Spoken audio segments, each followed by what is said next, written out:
ba sa PhilHealth. Yung mga pasyente ko din, pinapa-update ko, pinapa-transfer. Oo, Kasi na- pag hindi buntis, nahirapan sila. Nagawa nga po ako ng ano, 500 eh. Tatry nga po namin mag-SSS kung ano. Meron ka na bang dating SSS? Wala pa po eh, mag-ano pa lang. Itanong mo doon kung ilang buwan ang 3 months daw po. ang ano para kailangan po, magamit. nakukuha daw po 35K. Tapos sa maternity benefits, 9,000 lang daw po kailangan ihulog. Oo.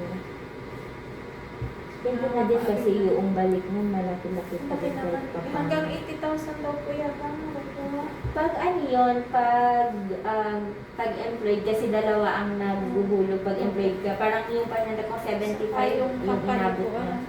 Kasi dalawa yung hulog eh. Yung company tapos Ikaw. yung ano, member. Tapos pag independent daw po yun po. Parang kalahati. Kalahati lang. Okay na yun. Kasama tayo. Tapos pala ma'am, ang balik mo ay October 11.